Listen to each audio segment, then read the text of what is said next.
Well, good morning, everybody, and thank you for being here with us this morning. And today is Tuesday, March 16, 2021, and we are having another conversation in our weekly chat series with the Canadian Council for the Americas, Alberta. And thank you very much for joining us. And today I have a very special guest with me. As you know, we have Victoria Contreras. Good morning, Victoria. ¿Cómo estás? Good morning. How are you? You're on mute. You're on mute, Victoria. Sorry. Good morning, everyone. It's a pleasure to be here with you, people from Calgary, because I really have a lot of I appreciate a lot Calgary for many reasons. Now I'm here in Los Cabos, in the north of Mexico, because we take off the weekend with my family, and unfortunately, yesterday our flight was full. So we decided to stay one more day here in Los Cabos. For that reason, my dress is from the beach. So sorry for that. But thank you very much for the invitation. I'm so happy to be here. Thank you, Victoria. So I'm going to formally introduce Victoria Contreras. And Victoria Contreras is the founder and general director of the association Conecta Cultura de Mexico, founded in 2010, an enterprise that manages projects of social innovation to promote the cultures and the development of Iberoamerica. She has 15 years of experience managing international projects in the social and cultural sector in Mexico, Brazil, Colombia, and Spain, in coordination with partners from different countries, such as the United States, Canada, Chile, Argentina, United Kingdom, Guatemala, etc. Ms. Contreras has specialized in topics such as social development with equality, cultural rights, diversity of cultural expression, cultural tourism, Sustainable Development Goals 2030, corporate responsibility, mediation, and the incidence of social management, as well as the creation of the dialogue between corporations and communities in the context of mega projects. Ms. Contreras has worked with public and private partners and has managed projects and mixed funds with TransCanada Corporation, that today is TC Energy, Agencia Española de Cooperación Internacional para el Desarrollo, Organization of American States, Ibero-American General Secretariat, the Ford Foundation, Interas Foundation, Telmex Foundation, the Secretary of Culture of the Government of Mexico City, Minister of Cultures of Colombia, Argentina, Brazil, etc. Ms. Contreras is part of the 8 global experts working for UNESCO, assessing projects for International Fund in Diversity of Cultural Expressions. In September 2016, she was a speaker for TEDx Cuauhtémoc at the Teatro de la Ciudad de México, where she spoke about the importance of cultural for social development in Mexico. As a teacher, Ms. Contreras elaborated the curriculum for the specialty in culture and international relations in the Universidad Iberoamericana. She has taught in the Universidad Nacional Autónoma de México, Universidad Iberoamericana, Universidad del Claustro de Sor Juana in Mexico City, and in the master's course on the cultural management of the University of Zaragoza. It's a great, impressive curriculum, Victoria. Just before you start to sharing your presentation, can you tell us more about the work you do, your everyday work, and what do you do? Yes, thank you. Yes, of course. Well, maybe, I'm not sure, maybe some of you are asking why an expert that manage cultures with this topic of corporate responsibility. Well, the answer is that the cultural variable, it's so important when we're trying to understand the local territories where the infrastructures of your companies are close. And because if you want to building a very good relationship, trust relationship, and also trying to understand the cultural practices in the territories. That's why, because culture is not also about high level arts and the popular arts. Culture is much more complex. In the case of Mexico, you know that Mexico is a country with 63 indigenous groups. 63, it's a lot, and different languages, level of languages, indigenous languages. And my work consisted the last 5 years trying to build bridges between companies, specifically in the energy sector in Mexico, with local communities.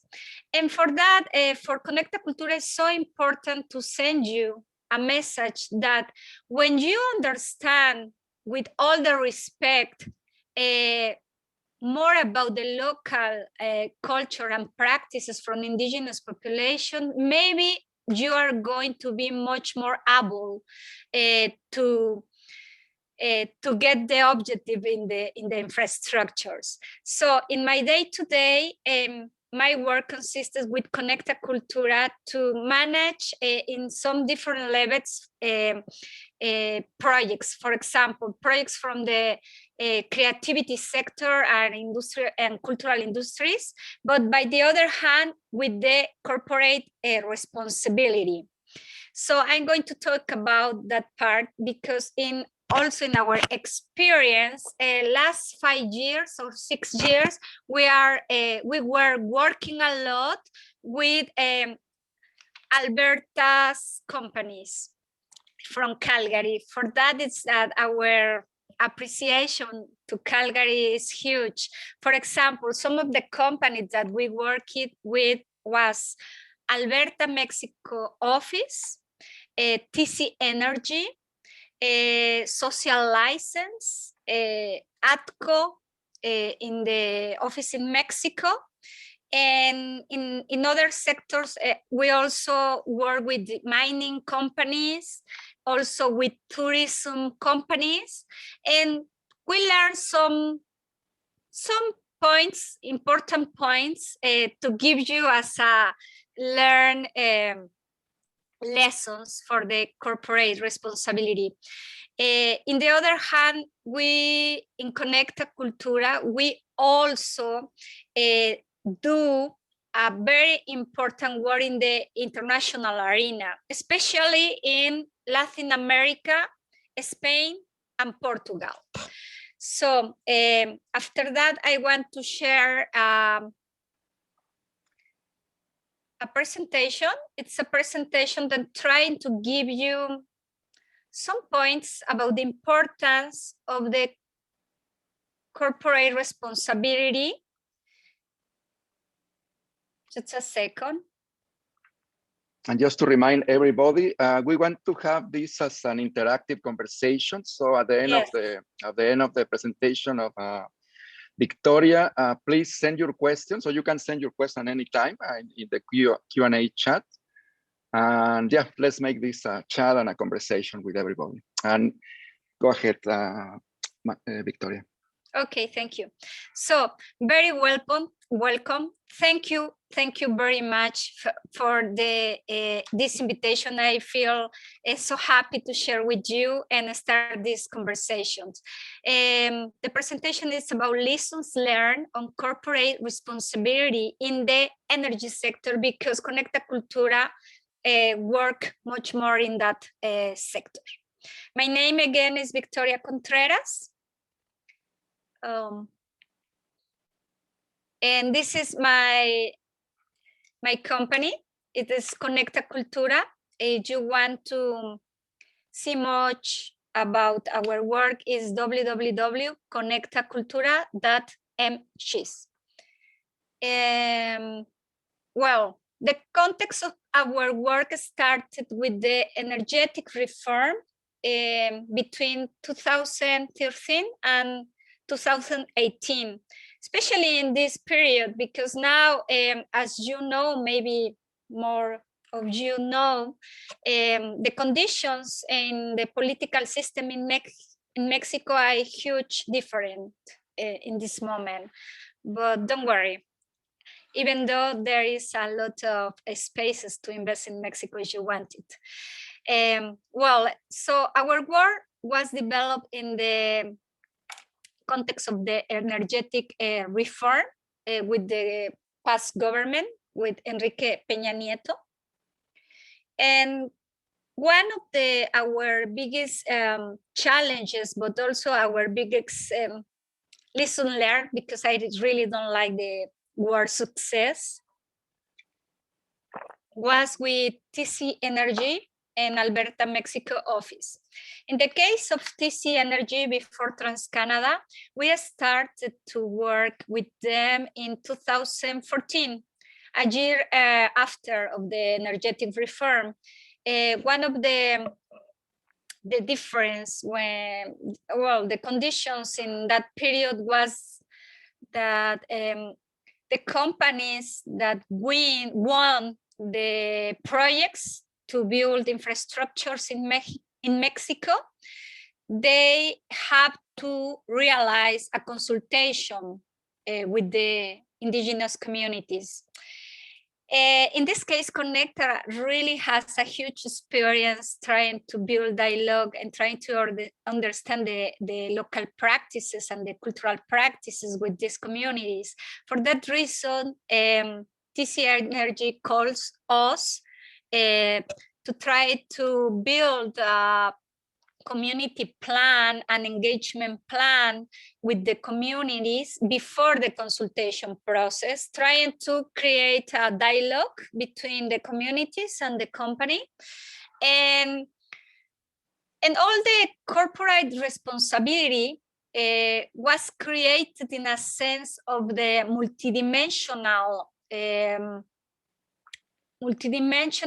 plan, trying to understand that the company, one of the huge challenges was precisely build that dialogue with the communities, because imagine that a company as TC Energy, with all the values as a great Canadian company, different values that Mexicans, and by the other side, small communities, indigenous communities in Chihuahua, in the north of the country, in a middle of nowhere, with populations that have low access in every topic, in education, water, education, low access. I mean, people very, very poor in terms of the access to development. So we have to build this dialogue. It wasn't easy. It was hard, actually, very hard.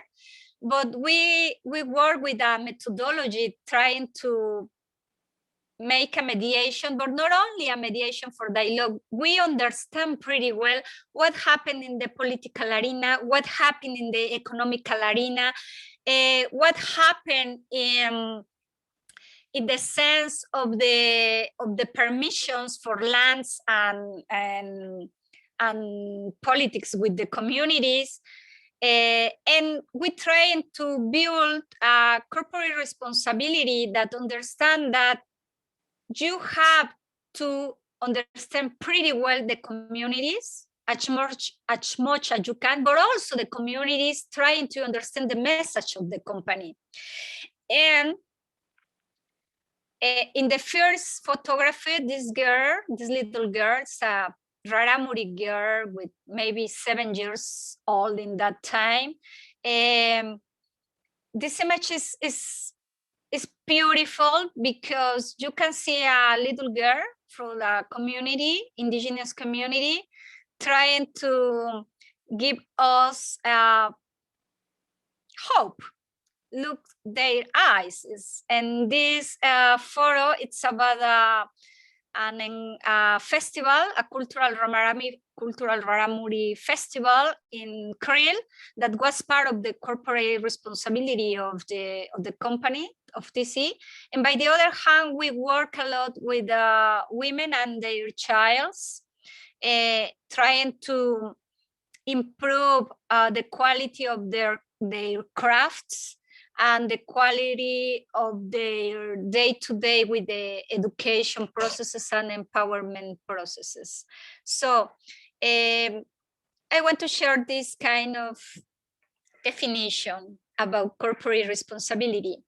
In 2021 century, in 2021, as today, with a pandemic life, corporate responsibility should be understood as a corporate policy that really demonstrates a strong commitment to sustainable development, human rights, and also improvement the quality of life of populations close to the companies, employees, families, specific communities, etc. I mean, in the past, corporate responsibility in terms of the just real politics of the companies, maybe it wasn't not that complex, much more easier. But now you try to understand that companies really need to connect with localities, territories and populations that are close of your infrastructures or close to your policies, and trying to demonstrate that obviously you are a company that are worried for improve our work in some topics. After that, it's about creating a probable connections between the company and its spheres of influence in various locations in a multidimensional way.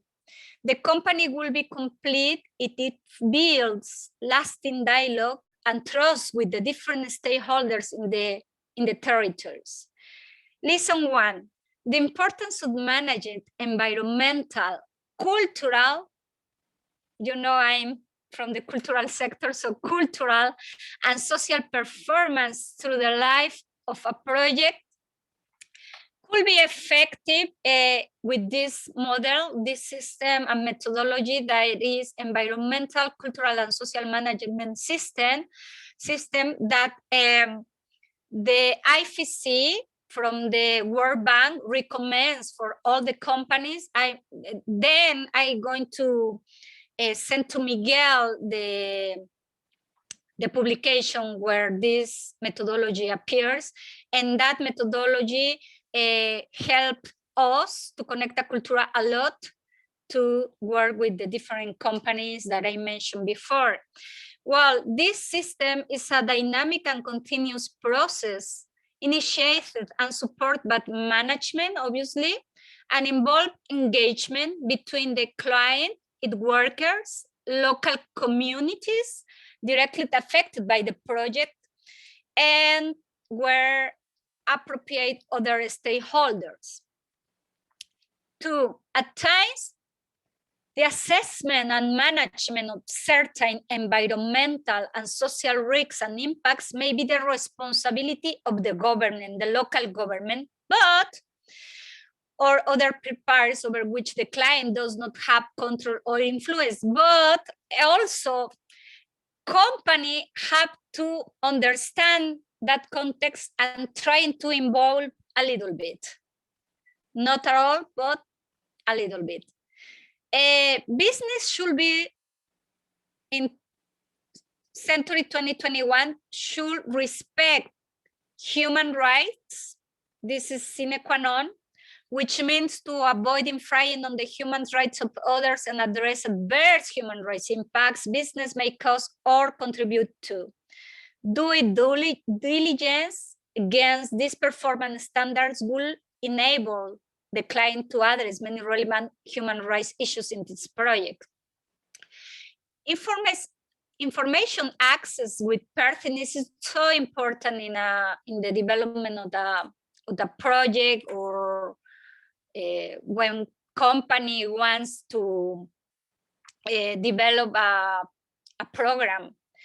In the case of Mexico, I say that because, for example, when some companies trying to explain to the communities about the benefits of the projects, most of the time it's only in Spanish, where in general language.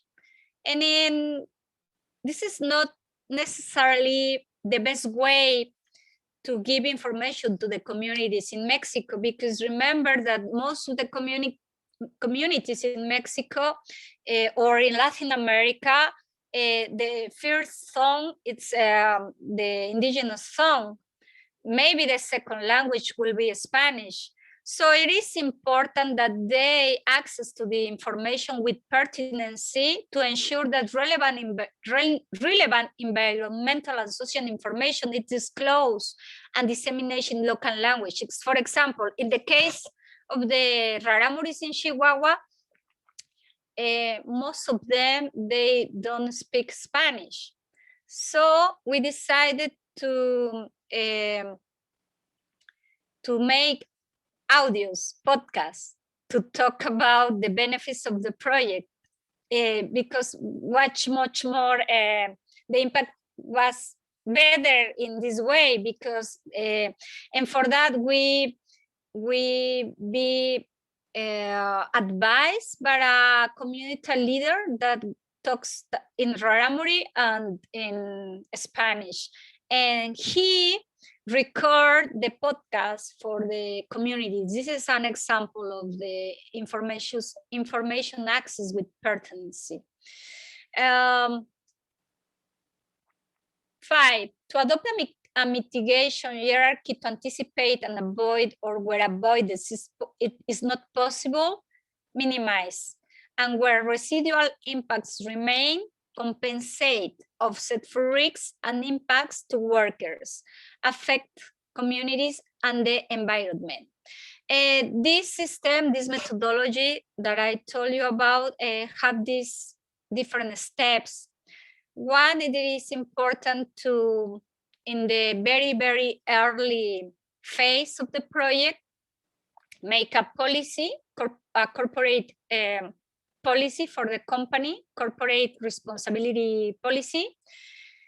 2, identifications of risk and impacts, not only in the environmental risk.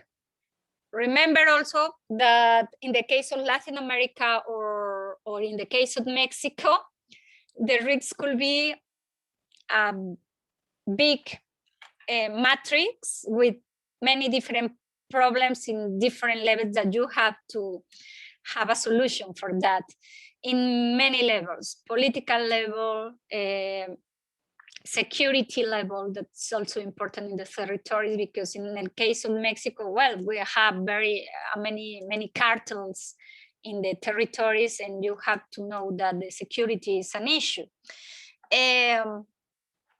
Corruption also, it's another issue in the case of Mexico, and obviously you have to only to do that the low marks, but you have to manage with many variables that are considered risks for your projects. For example, I'm going to show you a map of the risks in Latin America. Social risk, just give you an idea. It's here. Look at this map about the risk.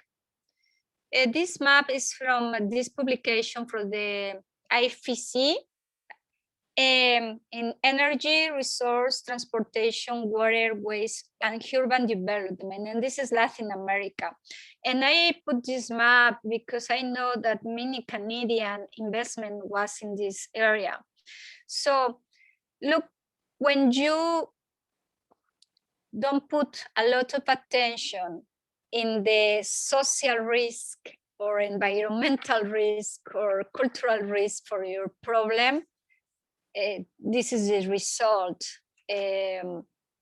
More than 200 projects block for social demands of the NGOs or local laws, no? And what's the real problem in Mexico, in the last government, that more than 65 projects in the Mexican territory was blocked by the communities, in the local juices, and what's a big problem in terms of with this kind of blocks you can build your infrastructure. So, and most of the reason was because the social risk. Well, I'm going to continue with the other presentation. Well, number 3, management programs. Number 4, organization capacity and competency. Number 5, emergency preparedness and response. 6, stakeholder engagement plan, but also community engagement plan. And obviously in all the process, monitoring and review that you need to. Another lesson learned, it's about communities. Communities are so important in a project, as maybe you know. Safety and security. The client will avoid or minimize the potential for community exposure to waterborne, water-based, water-related, and vector-borne disease and communicable disease that could result from project activities, taking into consideration differentiated exposure to and higher sensitivity of vulnerable groups. What more about lessons learned? I really recommend you, for all of you, this publication from Inter-American Development Bank that was published, I think, maybe 2017. I'm not sure, but it's really, really pedagogic.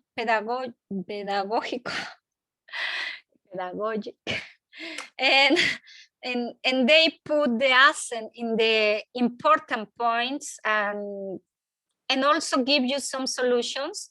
And look at that. The title is Lessons from 4 Decades of Infrastructure Project-Related Conflicts in Latin America and the Caribbean. Well, number 1, they say, bad practices during the last decades in projects often affect the community's perception about the projects. But I'm sure not only the community perception, also the authorities' perceptions, the local authorities' perception, the media perceptions, and you know now perception, it's also important, but more than perception, the results, when you communicate that your company is doing the correct with in the social impact arena or with the communities. For example, past environmental disaster or the fear that such projects will affect their livelihoods. For example, risk of water contamination in a fishing area are common preconceived ideas that trigger conflicts. Number B, start planning at the regional level, not only at the local level, because I know that many companies for sure think that only the principal influence area is the area, but also you have to communicate that you are not only preoccupied by that area, also in a regional level in some aspects, not all, but some aspects. Deficient planning is the most dominant driver of conflicts in our research, in that research of this publication. C, design fair system, that is so important, fair system for distribution or project benefits. Many times when we identify when people feel uncomfortable with the companies was because remember that the population close to the infrastructures in Mexico, most of them are poor people, very poor people, extremely poor people. And many times they only ask for works, you know, they only ask for an employee. So it is important that the distribution of benefits contemplate a plan, interesting plans for the local communities in terms of the employees, or feel part of this planning system, because lack of adequate community benefits led to conflicts in 8 out of 10 projects that the publication studied. 8 of 10. In many cases, local communities were not convinced that the proposed benefits will materialize. They feel like in a liar. While in some other cases, they were just not offered any benefits. In addition, most communities allegate that most of the project benefits were distributed to more developed regions, not with them, most likely close to the country's capital region that did not have to endure any negative project impacts. So some solutions, and with this, I'm going to finish to start a conversation with you. Some recommendation that this publication, and that I also recommend because of our Conecta Cultura experience in the territories with these Alberta's companies. In Mexico, you have the focus on transparency to build an effective relationship with local communities. Apply regional planning tooltips to fill the planning gap. Provide incentives for conflict management through funding mechanisms. Establish monitoring over the whole project cycle. And also I have to say that for these reasons, I'm going to back to the first slide with the definition, or why now you have to think and planning the corporate responsibility in a multidimensional way, and choose the policy that you want to implement as a commitment, as a real commitment in the company, with this idea to the sustainable development. And now we are in a pandemic situation, and I know we, as a humanity, we have a lot of challenges, and I'm sure companies all over the world could have a very active role to try and to demonstrate that their commitment with improve our world in terms of the security, in terms of the medicine, in terms of the cyber security, in terms of the improve the daily life of the populations that are close to the infrastructures. In the case of Mexico, I want to mention I want to mention that in terms of the energetic reform was totally different in this moment. Our new government, they decided to take more control, central control in the energy sector. So I think this area is not more a huge opportunity as in the past, but which we have another areas to investment in the case of Mexico. One of the areas it is to invest in Mexico, manufacturing, construction, local tourism, also cybersecurity, creative industries. I know that Canada have a very good policy, especially in Montreal, about the creative and cultural industries. And what else? And obviously a lot of trainings and a lot of allies with universities. So that is my points of view. Respect the corporate responsibility, and I hope to chat with you. Excellent. Thank you very much, Victoria. Excellent presentation, and for sure a lot of topics, right, to consider and to discuss. And again, we want to invite everybody. I haven't seen any questions in the Q&A. You can put your question there, or you can raise your hand, and probably we can open the mic if you want to speak. But thank you for the presentation. Probably I can start with some questions just to start the conversation. Mexico is a very diverse country, right? With different groups, huge territory, different local cultures as well. You mentioned about the indigenous groups as well. But what are the main stakeholders in the relationship, informal and formal? Because I know there are different groups. Can you emphasize who are the main and yeah, probably. Yes, as you mentioned, Miguel, in Mexico, we are mega diverse in terms of the nature, but in terms also of the populations. We have more than 63 indigenous groups with different languages.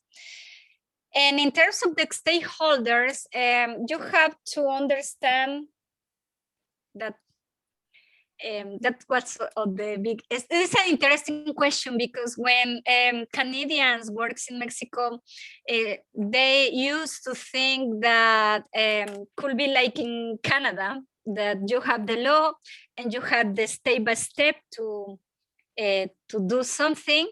And unfortunately, we have to say, and have to be very honest, that in Mexico it's not like that. We have formal laws, formal steps, and also a huge informal things to consider.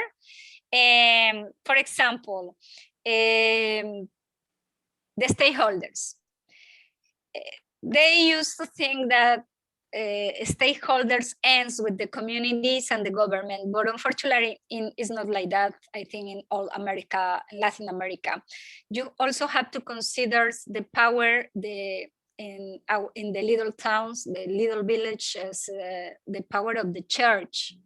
And maybe you have to start conversations because they are a very powerful groups that works with the communities, and they have decades stay advising them to say something. But also NGOs not only that acts in the local level, NGOs that they have a huge network in all around the world. For example, the financial of that NGOs many times is from, I don't know, maybe some important institution in Italy or in Europe or Russia or I don't know where. So when you consider in the map of the actors, you have to consider in the map of your stakeholders government in a different levels, not only at federal level, but also you have to consider at the state level, at the municipal level, because the municipal level is where you get your permissions for, in the case of lands, for example, or another cases. Then you have to consider in the informal way the church, the NGOs, some activists that they have the flag of the human rights, and they are very attentive when you make a mistake in the human rights to go to the court and exige and I don't know how do you say in English, an amparo, a block, a legal block for your company if you violate the human rights of the localities. Another stakeholder is the media. It is, you know, the fake news. It is easy, very easy to put fake news and destroy the reputation of a company. It is not that company have to clarify every fake news, but you have to have a very strong communication office to communicate all the things that you are doing well, to socialize with the media, with the world, with the communities, that you are a company that are respectful and you are doing also things well, not only that NGOs mentioned. And in territory, the territory is very complex in Mexico. Most of the companies in the interior put the infrastructures close when illegal groups like cartels are develop their activities. You also have to consider that. So as you know, you have a very complex stakeholder map, very complex, and you have to, for that reason, companies have to planning a very strategic corporate responsibility that talks with the policy makers in the company, that talks close with communications office, with the lawyers in the company.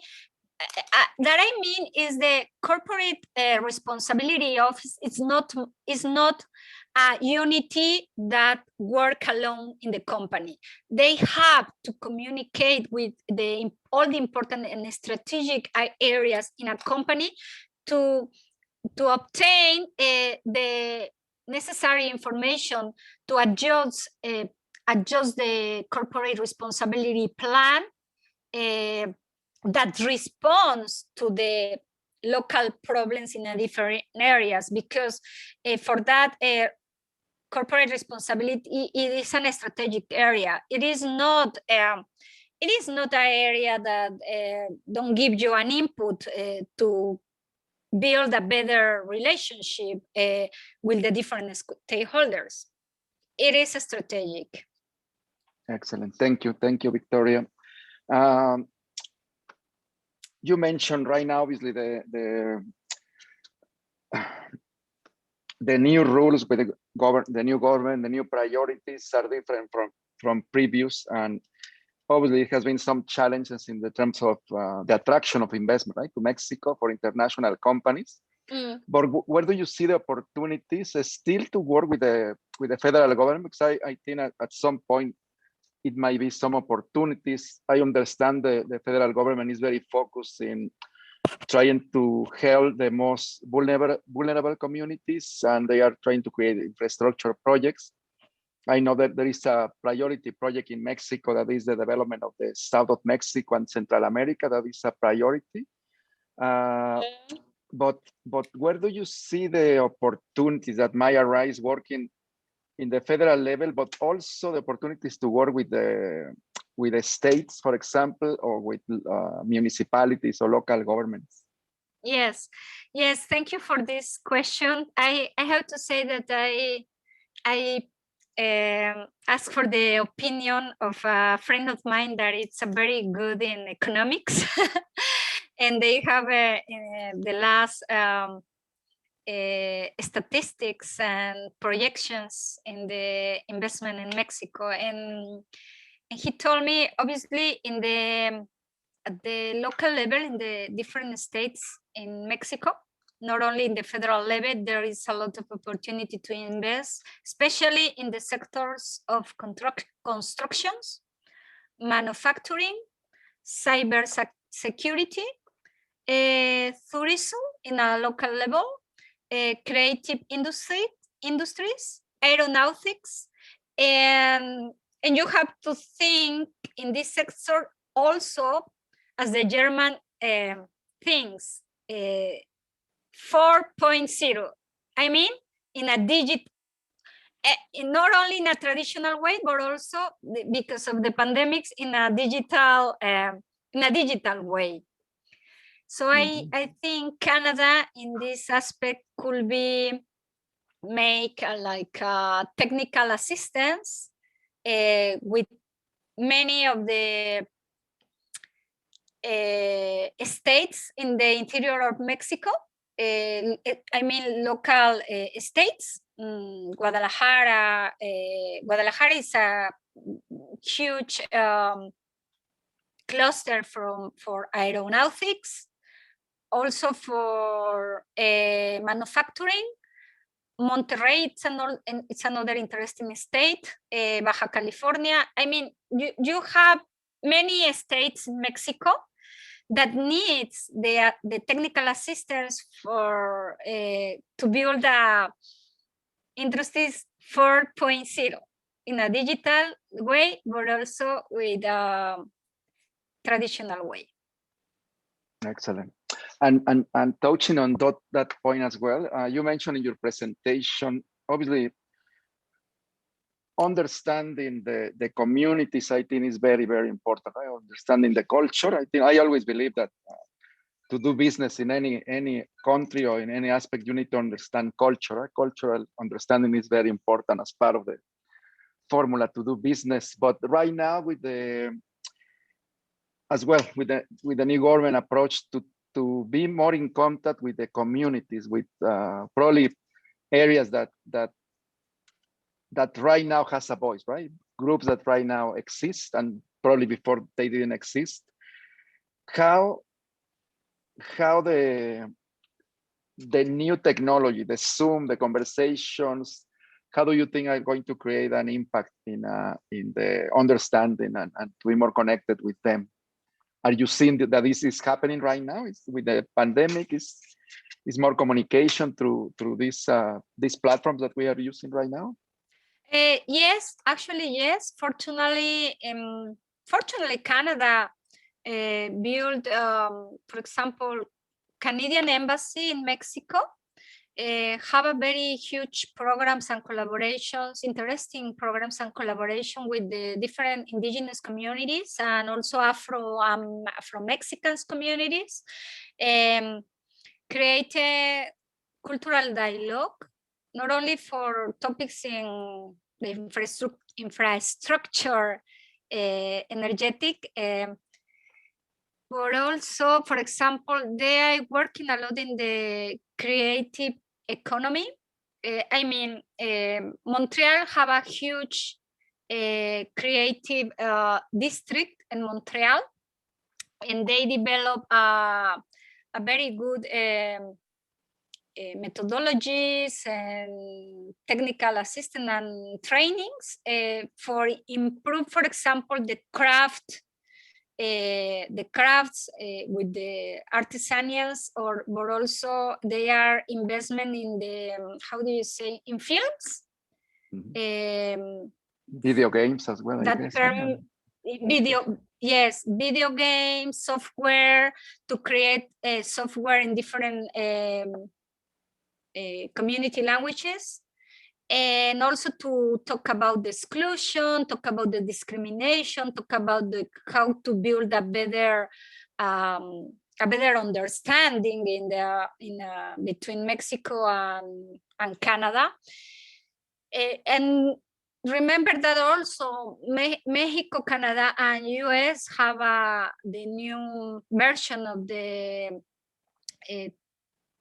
NAFTA or CUSMA or UMSCA, the new trade, UMSCA, I don't know exactly the name. Well, we have a lot of opportunities also to explore with the new version of the UMSCA and trying to understand which sectors. But I think Canadian Embassy and Mexico, they have a pretty huge conversation and understanding in these topics. Awesome, thank you very much. I know that you are working in projects as well in Latin America, and we have audience as well from different countries in Latin America. So how do you see the similarities or difference between the methodologies that you use to reach communities or relationship or corporate responsibility in different countries? Probably it's very similar or it's completely different, or how do you approach that? Well, my opinion it is that in Latin America are pretty similar in some aspects, the general aspects, like you mentioned, we have laws, no, the formal way to do things, but also the very huge informal arena. We have a lot of communities, to mention, for example, Colombia or Chile, or even though Argentina, Guatemala, but in this moment, Colombia, it is one of the, I think, the countries that in this moment are leading the conversation in many aspects.